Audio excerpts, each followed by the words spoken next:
Bismillahirrahmanirrahim. Selamat pagi. Assalamualaikum warahmatullahi wabarakatuh. Apa kabar teman-teman?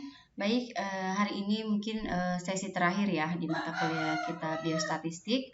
Hari ini kita akan membahas materi tentang uji statistik beda 2 min ya. Jadi minggu lalu sudah kita bahas tentang uji chi-square ya, uji beda 2 proporsi. Itu untuk analisis data yang jenisnya itu kategorik ya. Nah, hari ini kita akan membahas uji T ya, uji T atau t-test. Uji ini digunakan untuk menguji, menganalisis data yang jenisnya satu numerik, yang satunya adalah kategorik gitu ya. Oke.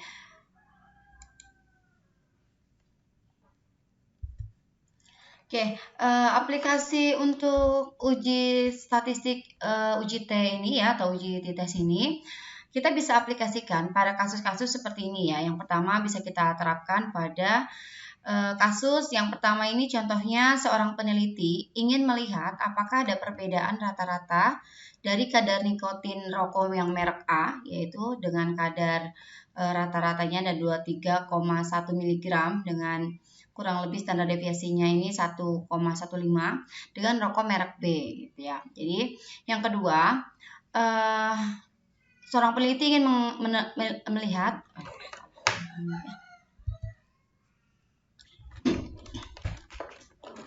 Bismillahirrahmanirrahim. Bismillahirrahmanirrahim. Selamat pagi. Assalamualaikum warahmatullahi wabarakatuh. Apa kabar teman-teman? Hari ini kita akan membahas uji statistik lagi ya. Sebelumnya kita sudah membahas uji chi-square dan hari ini kita akan membahas tentang uji beda 2 min atau uji t-test ya. Uji t-test ini digunakan untuk menganalisis hubungan antara dua variabel di mana satu variabel berjenis numerik dan satu lagi berjenis kategorik gitu ya. Di mana data yang jenisnya kategorik ini terdiri dari dua kelompok gitu ya. Oke, kita lihat contoh kasus yang bisa kita selesaikan dengan uji t-test ini ya atau dengan uji beda 2 rata-rata gitu. Yang pertama adalah ketika seorang peneliti ingin melihat apakah ada perbedaan rata-rata ya, kadar di sini contohnya adalah perbedaan rata-rata kadar nikotin pada rokok merek A dengan rata-rata kadar nikotin rokok merek B gitu ya. Jadi dalam hal ini untuk melihat perbedaan rata-rata ya. Apakah ada perbedaan rata-rata secara signifikan pada rokok yang merek A dengan rokok yang merek B gitu. Ya, itu bisa kita selesaikan dengan uji t-test. Kemudian yang kedua, seorang peneliti ingin melihat apakah ada perbedaan rata-rata kadar kolesterol penduduk desa dengan penduduk kota. Ya. Jadi ini juga bisa kita selesaikan dengan uji t-test. Dan yang ketiga adalah apakah ada pengaruh program diet terhadap penurunan berat badan. Ya, misalnya dari 10 peserta program ini rata-rata sebelum melakukan program diet adalah 95,5 kg. Kemudian setelah mengikuti program diet selama 3 bulan itu menjadi 90,5 kg. Nah, untuk melihat apakah dietnya itu berhasil ya ataukah ada perbedaan berat badan secara signifikan dari sebelum dan sesudah mengikuti diet, ini bisa kita selesaikan juga dengan uji t-test. Baik teman-teman, dari contoh kasus ini yang bisa kita selesaikan dengan uji t-test, saya bisa bantu simpulkan bahwa uji t-test ini digunakan untuk melihat perbedaan rata-rata, ya, perbedaan rata-rata membandingkan dua hal gitu ya. Misalnya di sini adalah contohnya rokok. Apakah ada perbedaan rata-rata yang signifikan gitu ya. Kemudian yang kedua juga ingin melihat apakah ada perbedaan rata-rata kadar kolesterol penduduk dan penduduk desa dan kota. Yang ketiga adalah apakah ada perbedaan atau keberhasilan dari program diet ya. Di sini kita lihat pada contoh kasus 1 yang mana sih yang numerik? Yang numeriknya adalah kadar dari nikotinnya. Sementara yang kategoriknya adalah rokok merek A dan rokok merek B. Ya, jadi di sini sesuai ya. Jadi menggunakan uji t-test karena datanya berupa data numerik dan data kategorik. Kategoriknya adalah rokok A dan rokok B, sementara kadar nikotinnya kadarnya itu dalam bentuk numerik gitu ya, sesuai.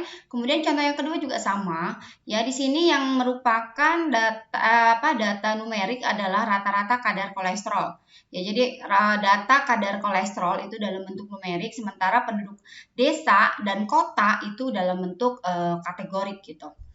Begitupun pada poin 3 ya, di sini adalah berat badan baik sebelum maupun sesudah. Di sini adalah data numerik gitu. Sementara program dietnya ini ya merupakan data kategorik gitu ya. Jadi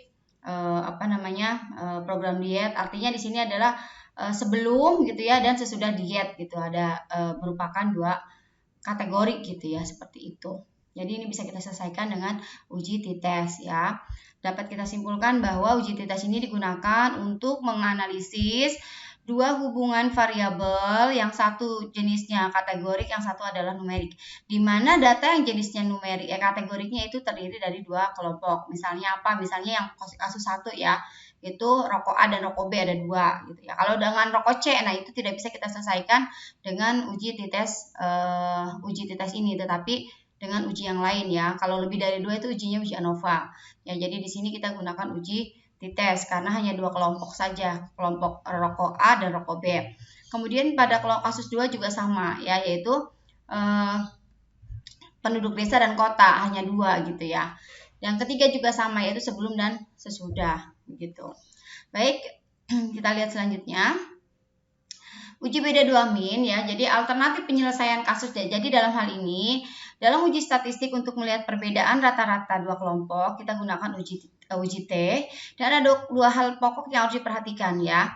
Jadi dalam uji t-test ini, yang pertama harus kita lihat adalah apakah datanya tersebut atau kelompoknya tersebut independen atau berpasangan gitu.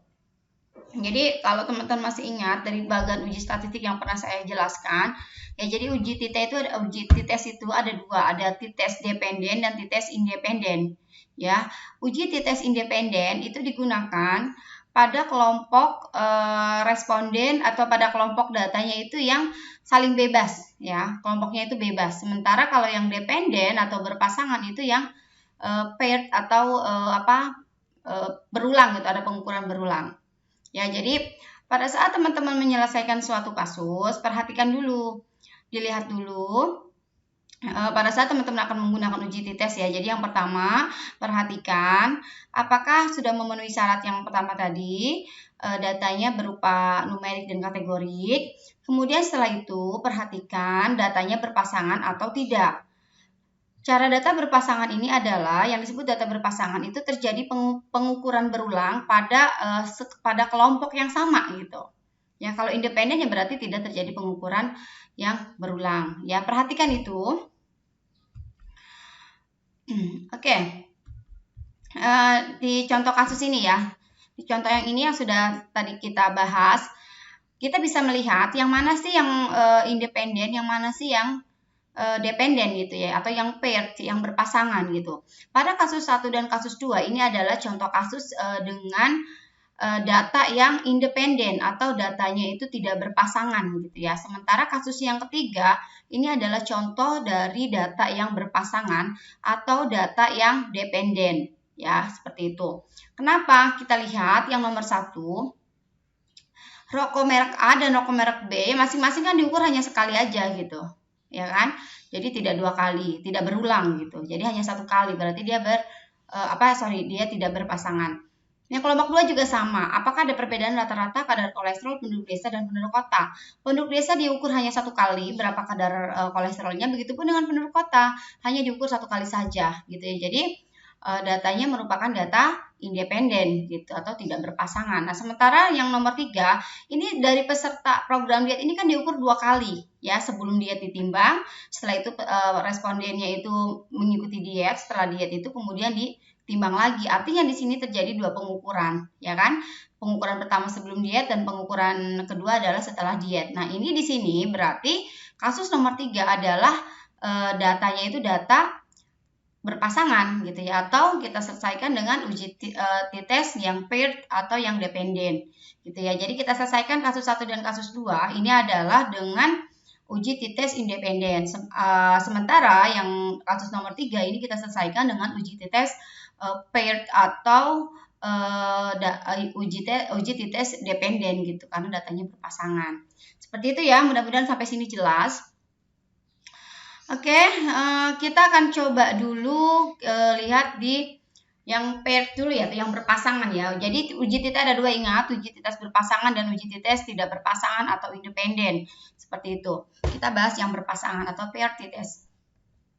Di sini menguji perbedaan nilai rata-rata ya dari 2 pengukuran pada orang yang sama ya pada waktu yang berbeda. Ingat tadi ya, waktu pengukurannya berbeda. Pengukurannya pada orang yang sama ya, yaitu orang yang mengikuti diet. Kalau dalam contoh kasus yang tadi, pada 10 sampel orang yang mengikuti diet, kemudian waktunya berbeda, yaitu sebelum diet dan setelah diet gitu ya. Jadi data sebelum dan data sesudah. Nah, contohnya seperti ini. Ya, contohnya adalah misalnya ada sekian responden gitu ya. Kemudian data 1 ini di sebelum mengikuti program diet misalnya tadi ya, berapa nilainya, berat badannya masing-masing. Kemudian setelah mengikuti program diet, katakanlah dalam waktu 3 bulan ditimbang lagi misalnya. Nah, sesudah itu ditulis lagi berapa gitu. Nah, seperti itu ya. Kemudian dicari di sini berapa rata selisihnya, perbedaannya. Berapa sih bedanya pada responden nomor 1, berat badan sebelum dan berat badan sesudah itu selisihnya berapa? Ya, deltanya berapa? Kita tulis di sini. Yang nomor 2 juga berapa sih bedanya atau selisihnya atau deltanya kita tulis ini. Dan nomor 3 dan seterusnya juga. Nah, dari perbedaan ini, besarnya perbedaan ini, kemudian kita cari berapa rata-ratanya dan berapa standar deviasinya. Seperti itu ya. Oke. Prosedur uji t-test berpasangan atau paired t-test yang pertama adalah sama ya. Pada saat kita melakukan uji statistik, kita gunakan 4 langkah. Yang pertama adalah menentukan hipotesa. Kemudian yang kedua menentukan uji statistiknya. Kemudian yang ketiga menentukan batas nilai alfanya. Kemudian yang keempat adalah menentukan keputusan uji gitu ya. Oke, di sini yang pertama kita akan menentukan H0 dulu atau hipotesis 0 dulu. Ingat, hipotesis 0 selalu identik dengan persamaan ya, persamaan. Karena di dalam uji t-test ini kita akan melihat perbedaan rata-rata ya, rata-rata atau mu ya, kita simbolkan mu 1 dengan mu 2, artinya mu 1 ini adalah data yang sebelum, mu 2 adalah data yang sesudah gitu ya. Jadi kalau H0 di sini maka prinsip dari H0 ini adalah tidak ada perbedaan rata-rata,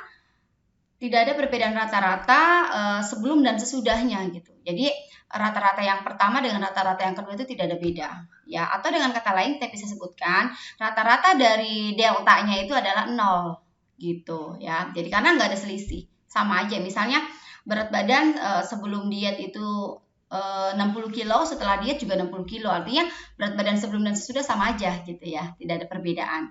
Itu bunyi H0. Sementara bunyi HA atau H alternatif, ingat H alternatif selalu kebalikan dari H0. Kalau H0 selalu persamaan, sama dengan, atau di sini tidak ada perbedaan. Nah, kalau HA ini adalah berarti ada perbedaan gitu ya.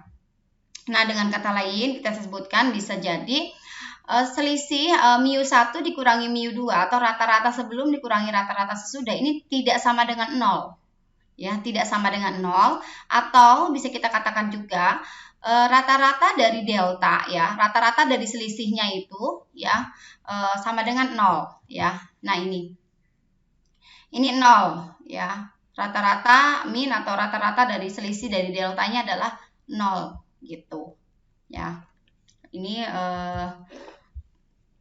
kalau HO, tapi kalau HA ini tidak sama dengan 0 ya, berarti ada selisih di situ gitu. Misalnya rata-rata sebelum diet itu adalah 95, setelah diet itu 90, berarti ada selisih 5 kilo di situ gitu ya.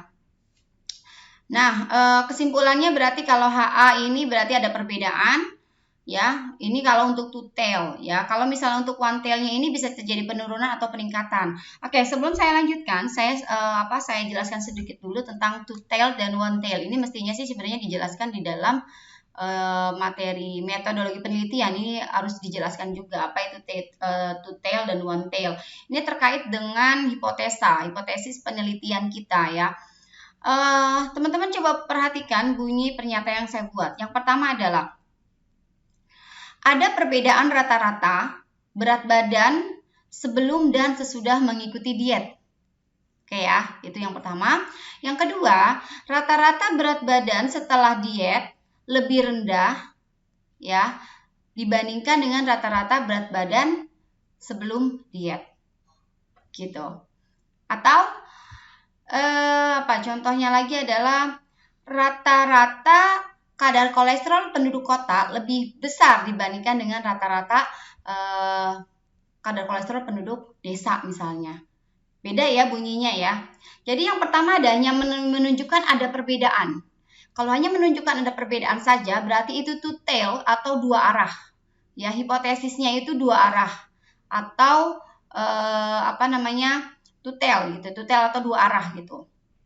Itu bunyinya ada perbedaan aja. Ya, hanya ada perbedaan rata-rata berat badan dan sebelum dan sesudah diet, udah gitu aja. Ada perbedaan rata-rata tanpa kita mengetahui apakah bedanya itu setelah itu lebih besar atau lebih kecil gitu. Itu untuk yang two tail. Tapi kalau bunyinya one tail, bunyi hipotesis yang one tail itu ada arahnya. Jadi misalnya setelah diet itu dia lebih tinggi atau lebih rendah gitu berat badannya gitu. Ya, seperti itu bedanya di situ. Dalam hal ini contohnya adalah tadi ya, rata-rata berat badan setelah diet lebih kecil dibandingkan dengan rata-rata berat badan sebelum diet. Ada menunjukkan lebih kecil atau lebih besarnya, itu ada arahnya. Sementara kalau kita hipotesisnya two tail, kita hanya menunjukkan ada perbedaan rata-rata berat badan gitu sebelum dan setelah diet gitu. Nah, untuk menentukan apakah hipotesis kita two tail atau one tail itu kembali lagi ke peneliti, terserah peneliti mau two tail atau one tail, meskipun pada umumnya menggunakan two tail gitu.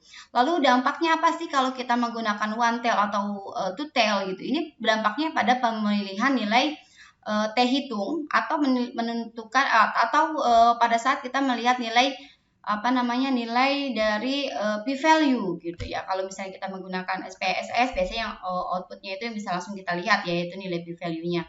Tapi kalau kita menggunakan prosedur manual hitungan seperti ini, maka yang kita lihat adalah T hitungnya.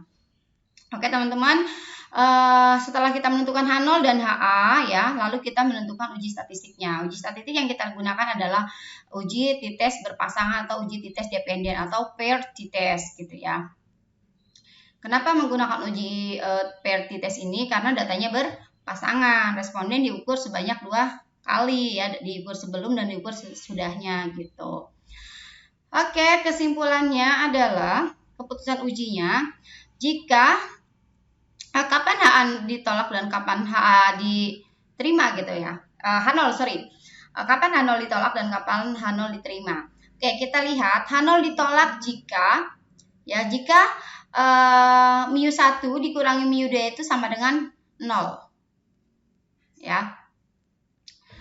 Kemudian HA ini kan ini kemungkinan HA nih. Ini kan alternatif dari H0 ya. HA ini berarti kalau two tail berarti mu1 dikurangi mu2 atau selisih dari mu1 dengan mu2 atau kita sebut delta itu tidak sama dengan 0. Kalau H0 kan sama dengan 0 ya. Ini tidak sama dengan 0. Kalau one tail itu mu1 dikurangi mu2 atau selisihnya lebih besar dari 0. Kalau yang one tail juga bisa jadi mu1 dikurangi mu2 atau selisihnya itu lebih kecil dari 0 gitu. Nah, ini adalah critical regionnya atau penentuannya ya. Yang pertama, jika T hitungnya itu lebih besar dari T tabel ya. Seperti itu. Kemudian di sini atau kalau misalnya kita menggunakan uji statistik menggunakan SPSS misalnya, itu biasanya langsung kita dapatkan p-value-nya gitu ya. Maka p-value-nya itu kurang atau sama dengan alpha. Jadi teman-teman, ini sebenarnya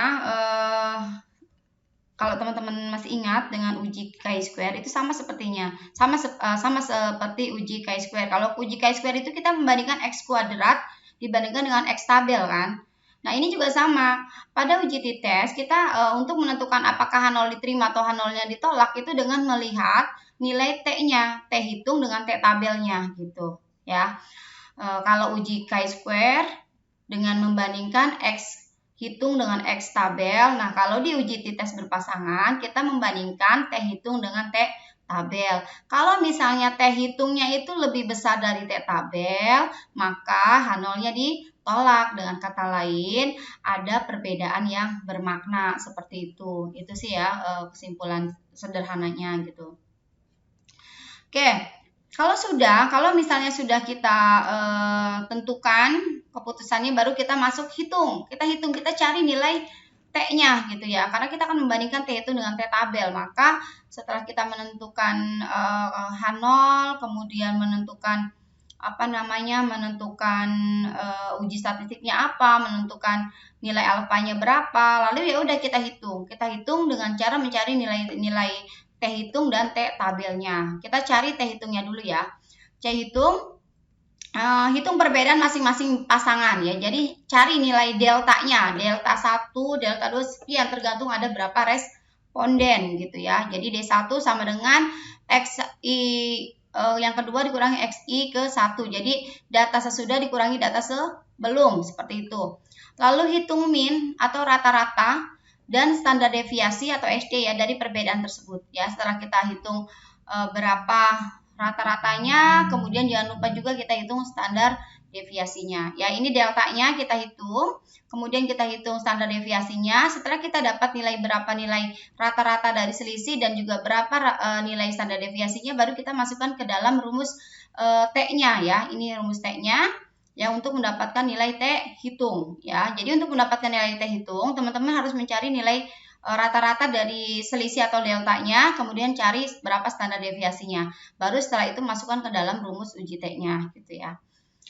Lalu setelah kita mendapatkan uji T berapa nilai T-nya gitu ya, berapa nilai T hitungnya, baru kita cari nilai nilai T tabelnya gitu. Ya, nilai T tabelnya berapa, baru setelah itu kita bandingkan ada perbedaan atau tidak, ataukah ada penurunan atau ada perbedaan tidak, seperti itu. Oke, kita langsung ke contoh ya, contoh kasus. Mudah-mudahan dengan melihat contoh kasus teman-teman akan lebih mudah memahami. Yang pertama adalah contoh kasusnya seperti ini. Dilakukan penelitian untuk melihat apakah ada perbedaan tekanan darah sistolik pada mahasiswa sebelum dan sesudah ujian statistik gitu ya. Siapa tahu habis ujian statistik tuh tensinya naik semua gitu ya. Oke. Jadi ada sekian mahasiswa ya, di sini misalnya 5 ya. Jadi sebelum ujian ditensi dulu ya. Ditensi mahasiswa pertama tensinya 110 ya, kedua 90 dan seterusnya. Rata-rata sebelum ujian tensinya adalah 103 mm air raksa ya. Kemudian setelah mengikuti ujian di tensi lagi, mahasiswa yang pertama jadi 120, yang kedua 105 dan seterusnya dengan rata-rata keseluruhannya adalah 112. Nah, maka kita hitung berapa sih delta atau selisihnya ya. 10 dengan 120 ya. Tadi kan rumusnya ini nih, rumusnya ini. DI sama dengan XI kedua dikurangi XI ke 1. Berarti 120 dikurangi 110 ya, deltanya adalah 10. 105 dikurangi 90 sama dengan 15 dan seterusnya ya. Ini adalah perbedaannya atau selisihnya. Lalu dari selisih yang sudah kita hitung ini, kita hitung rata-ratanya. Ternyata setelah kita hitung rata-ratanya adalah 9 ya. 10 tambah 15 tambah min 5 tambah 20 tambah 5 kemudian dibagi dengan 5. Ya, maka hasilnya adalah 9. Ya, setelah kita peroleh rata-rata dari beda atau rata-rata dari deltanya ini adalah 9 mm air raksa. Kemudian kita hitung juga standar deviasinya dengan menggunakan rumus yang ini ya. Setelah dihitung menggunakan rumus yang ini, ternyata didapatkan standar deviasinya adalah 9,6 mm air raksa. Oke, setelah kita mendapatkan nilai min atau nilai rata-rata deltanya dengan standar deviasinya, kemudian kita masukkan ke dalam rumus yang ini, rumus yang uji T. Ya, setelah kita masukkan ke dalam rumus uji T, ternyata didapatkan nilai 2,093 ya, didapatkan nilai sebesar 2,093. Oke, jawabnya ya teman-teman. Yang pertama tentukan dulu hipotesisnya. Hipotesisnya di sini kita menyimpulkan bahwa H0-nya adalah tidak ada perbedaan rata-rata sistolik antara sebelum dengan sesudah. Berarti ini tutel ya, tidak ada perbedaan. Lalu yang kedua, HA-nya adalah H-nya kebalikan ya, kebalikan dari H0. Berarti ada perbedaan ada perbedaan rata-rata tekanan darah sistolik ya. Dimana kalau di sini rata-rata sistolik sesudah ujian lebih tinggi, berarti ini one tail ya, seperti itu.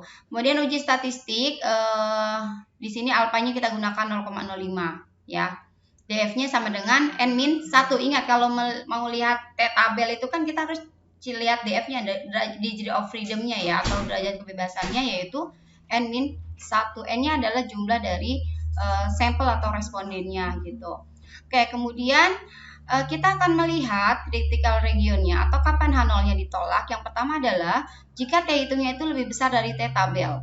Ya, kemudian T hitungnya lebih besar atau sama dengan dari 2,776. T hitung ini yang sudah kita hitung ya. T hitungnya adalah ini 2,093. Kemudian T tabelnya ini kita lihat dari tabel T ya. Tabelnya berbeda dengan tabel pada uji chi-square kemarin. Kalau di sini kita gunakan tabelnya adalah tabel uji T ya. Tabel uji T, kita akan lihat tabel uji T-nya. Mana tabel uji T-nya ya?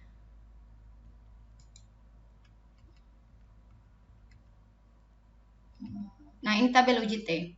Tabel uji T tadi berapa tadi DF-nya? Kita lihat. Ya, ini tabel sama ya, ini uji T. Nah, ini tabel uji T. Uji T itu seperti ini, kita lihat berapa DF-nya ya. Di sini tadi N-2 ya, N-2. Kemudian berapa alfa yang kita gunakan ya, nanti seperti ini ya. Sama seperti yang pada saat kita lakukan pada saat kita melakukan uji chi-square ya. Oke. Ternyata hasilnya adalah T hitung ya, T hitung lebih kecil dari T tabel ya. T tabelnya adalah 2,7. Berarti T hitung lebih kecil ya. Kesimpulannya adalah berarti H0-nya diterima. Kenapa? Karena T hitung lebih kecil dari T tabel ya. Maka kesimpulan secara keseluruhan bisa kita artikan begini. Secara statistik tidak ada perbedaan tekanan darah sistolik secara bermakna ya pada mahasiswa sebelum dan sesudah mengikuti ujian, seperti itu ya. Jadi ini sebenarnya sama banget dengan uji chi-square, hanya bedanya kalau di uji chi-square itu adalah nilai X yang kita cari, sementara kalau di uji T ini yang kita cari adalah nilai T hitung dan kita bandingkan dengan T tabel. Kalau lebih besar dari T hitung maka H0-nya ditolak, tapi kalau T hitungnya kurang dari T tabel maka H0-nya diterima, seperti itu. Oke, kita lanjut ke uji t-test independen.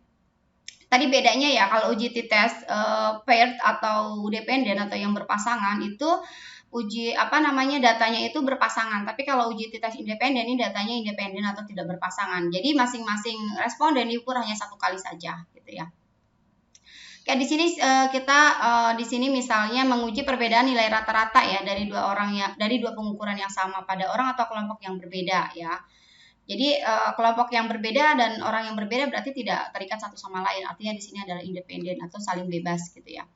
Ini kelompok 1 dan kelompok 2 masing-masing diukur ya. Contohnya tadi kalau misalnya kadar kolesterol pada kelompok pada penduduk kota dan desa, ini kelompok penduduk desa misalnya berapa, masing-masing diukur kadar kolesterolnya, kemudian diukur berapa rata-rata dan berapa standar deviasinya. Begitupun yang dilakukan pada kelompok responden yang tinggal di kota, contohnya seperti itu. Oke, prosedur yang dilakukan yang pertama adalah kita uji kesamaan varian dulu, ya, uji kesamaan varian, baru kemudian lakukan uji T independen, ya. Jadi di sini kalau tadi uji t-test paired itu langsung ya, tapi kalau di uji t-test independen ini ada uji kesamaan varian dulu ya. Dan baru setelah uji varian, dari varian itu kita bisa lihat apakah variannya sama ataukah variannya berbeda. Ya, kalau misalnya variannya beda atau misalnya variannya sama, itu nanti menentukan nilai uji T-nya itu berbeda juga gitu. Tapi dalam hal ini untuk variannya akan dibuat sama semua ya, karena nanti untuk uji varian yang beda itu biasa dilakukan pada S2 ya, untuk untuk level yang lebih tinggi. Jadi untuk S1 ini dianggap semuanya variannya itu sama, seperti itu. Baik, kita akan lanjut ya. Nah, ini untuk prosedur uji T DP independen ya, atau uji T yang saling bebas ya. Jadi kita sama ya menentukan H0 dan HA ya. H0-nya adalah sama, berarti bunyinya selalu ya, selalu sama ya. Berarti rata-rata kelompok 1 sama dengan rata-rata pada kelompok 2 gitu. Nah, HA-nya berarti tidak sama, rata-rata kelompok 1 dan rata-rata kelompok 2 itu tidak sama atau berbeda seperti itu. Kemudian jangan lupa menentukan nilai alfa ya. Nilai alfanya di sini kita sama tetap menggunakan 5%. Baru kemudian menentukan nilai DF, degree of freedom-nya atau derajat kebebasannya.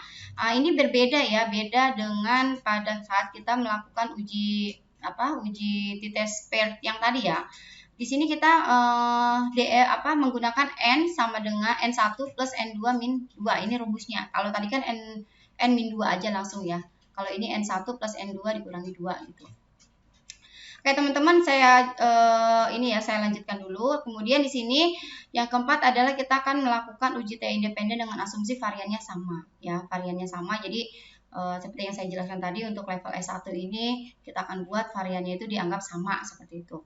Oke, rumusnya adalah kita mencari nilai SD dulu ya, rumusnya ini. Setelah SD-nya dapat berapa, baru kita lanjutkan dengan mencari nilai T-nya. Ya, sama seperti yang paired tadi. Paired tadi kan kita cari berapa rata-rata dari delta dan berapa nilai standar deviasinya, baru kita masukkan ke dalam rumus T hitungnya. Untuk uji t-test independen ini juga sama ya. Sebelum kita masukkan ke uji t-test ke rumus T hitungnya, kita cari dulu berapa standar deviasinya gitu. Oke. Kemudian H0-nya ditolak ya. Ini H0 ditolak juga sama ya. H0 di sini kita juga akan membandingkan antara T hitung dengan T tabel gitu. Kalau T hitungnya lebih besar dari T tabel, maka H0-nya ditolak. Tapi kalau T hitungnya lebih kecil dari T tabel, maka H0-nya itu diterima seperti itu. Oke, kita coba ke contoh ya. Di sini misalnya contoh kasusnya, sebuah penelitian bertujuan untuk melihat apakah ada perbedaan rata-rata kadar nikotin rokok yang mereknya Jarum. Ya, di sini peneliti langsung membuat pernyataan untuk melihat apakah rata-rata kadar nikotin rokok Jarum lebih tinggi dibandingkan dengan rokok Wismilak di sini. Nah, diambil kemudian sampel secara random ya, 10 batang rokok Jarum dan 8 batang Wismilak, lalu dilaporkan rata-rata kadar nikotin Jarum itu adalah 23,1 mg dengan standar deviasinya 1,5 mg. Sedangkan rokok Wismilak itu 20 mg, di mana standar deviasinya adalah 1,7 mg. Nah, kemudian kita akan uji ya pernyataan ini dengan menggunakan alfa 5%. Oke, yang pertama yang harus kita lakukan adalah uji kesamaan varian dulu ya. Di sini N1-nya 10. N1 adalah jumlah sampel dari kelompok yang pertama ya. Di sini kelompok pertama adalah rokok Jarum ya. Ada 10 sampelnya. Kemudian rata-ratanya adalah 23,1 mg dan S di sini adalah standar deviasinya 1,5. Dan begitupun sama dengan yang rokok kedua ya. Ada 8 sampel, kemudian rata-ratanya 20 dengan standar deviasinya 1,7.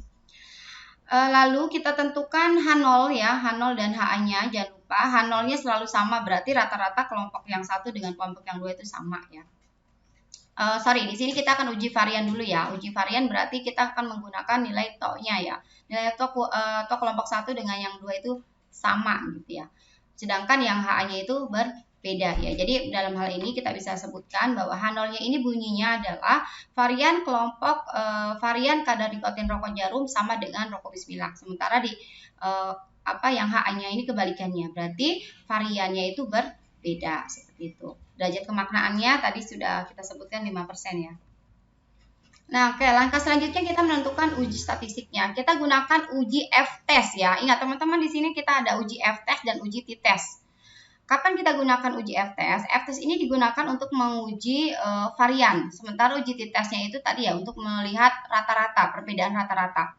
Jadi dalam uji t-test independen ya, kalau tadi yang uji t-test yang dependen itu kan langsung kita ke uji T-nya gitu ya. Nah, tapi kalau misalnya di uji t-test independen ini jangan lupa selain syaratnya adalah variannya sampelnya itu saling bebas atau tidak berpasangan. Kemudian yang kedua adalah kita lihat variannya, apakah variannya sama atau tidak. Ya, meskipun tadi saya jelaskan bahwa untuk level S1 kita anggap varian sama semua. Tapi terlebih dahulu memang kita harus uji dulu, harus kita pastikan dulu apakah variannya itu sama atau tidak. Nah, yang kedua ini untuk melihat uji varian ini kita uji dulu.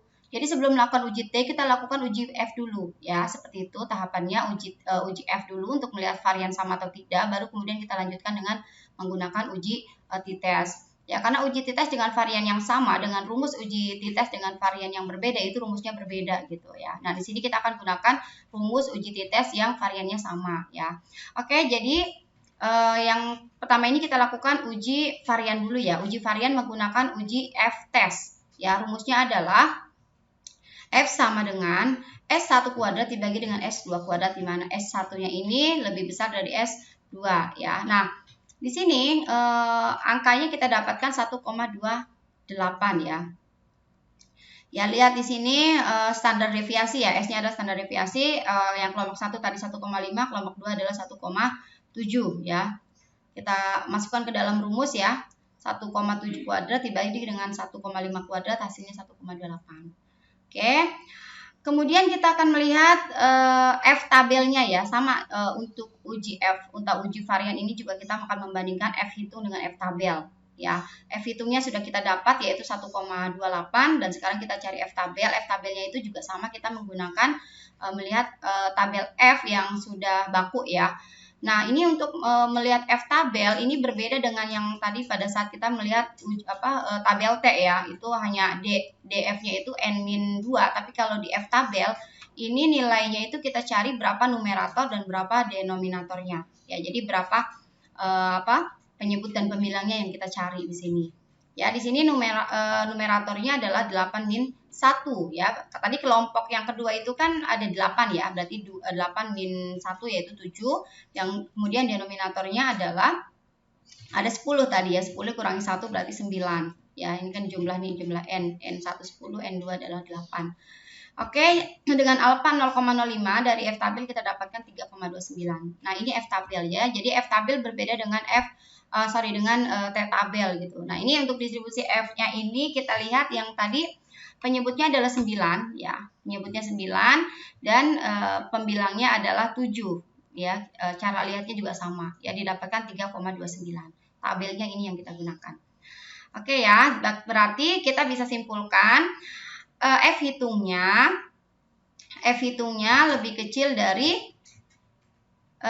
F tabel gitu ya, berarti H0-nya itu diterima gitu. H0-nya diterima berarti kesimpulannya adalah variannya sama.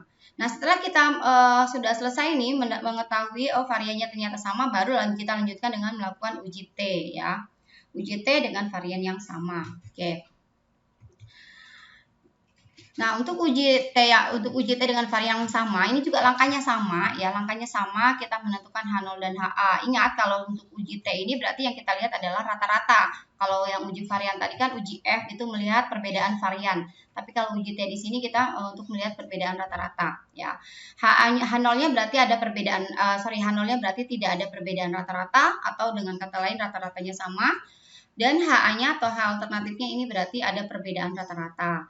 Setelah itu kita tentukan uji statistiknya, kita gunakan uji t-test independen ya. Dengan alfanya kita tentukan 5% lagi atau 0,05. Dan untuk critical regionnya atau keputusannya nanti kita akan membandingkan T hitung dengan T tabelnya ya. Nah, T tabelnya ini rumusnya adalah DF 10 plus 8 min 2 ya. Jadi berapa nih? 16 ya. Nanti kita lihatnya tuh di tabel uji T ya. Dari tabel ini kita dapatkan dari T distribusi T ya, atau T tabelnya kita dapatkan 1,746 ya. Setelah itu kita jangan lupa cari atau kita hitung berapa nilai T hitungnya ya. Kan ini T tabelnya sudah kita dapat 1,746, dan sekarang kita cari T hitungnya. Sebelum kita menggunakan rumus T hitung ya, kita cari dulu standar deviasinya. Ya, setelah kita cari standar deviasinya, baru kemudian kita masukkan ke dalam rumus T-nya. Nah, ini adalah rumus untuk uji T independen dengan asumsi varian yang sama. Kalau nanti ternyata asumsi variannya tidak sama, rumusnya bukan ini ya. Oke.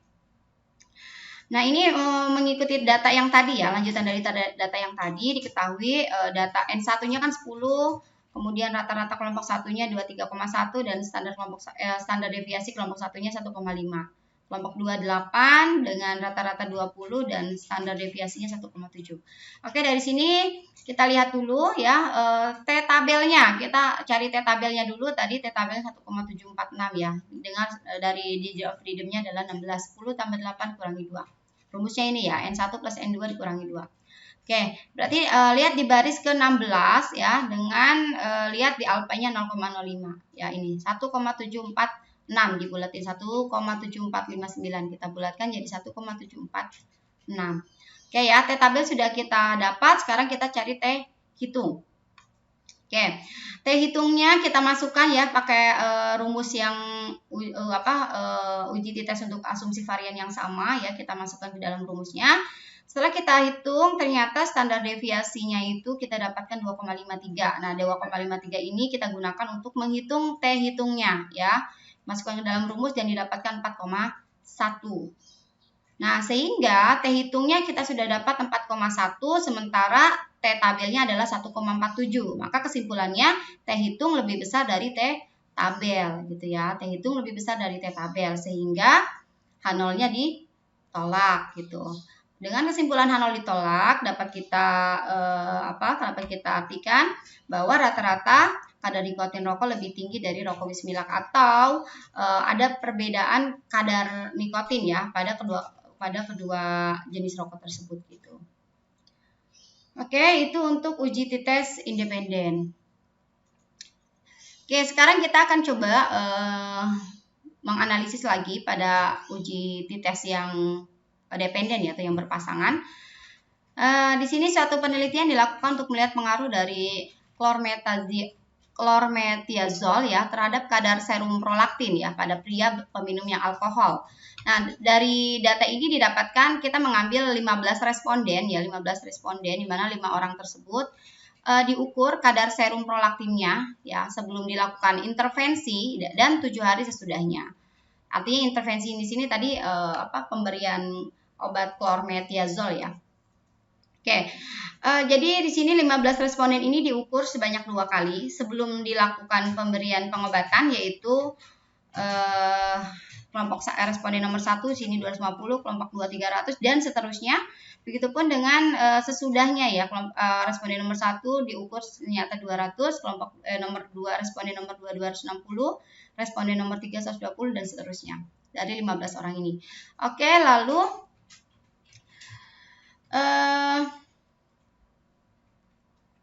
nanti ini kita akan masukkan ke dalam rumusnya sama ya, rumus yang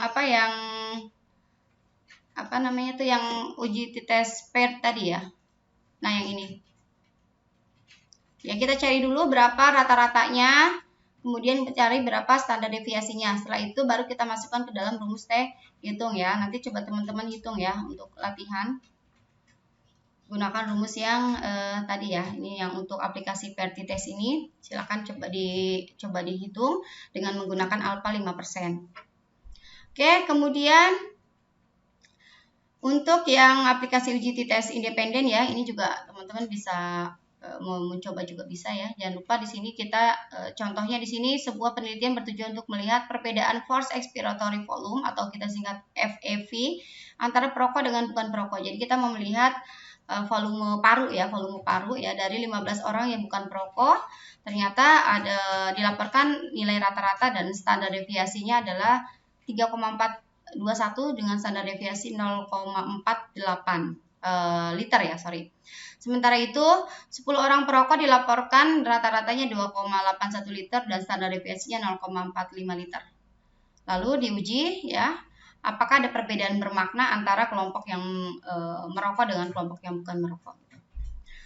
Oke, yang pertama harus kita lakukan, jangan lupa kita lakukan uji varian dulu ya, seperti tadi lakukan uji varian menggunakan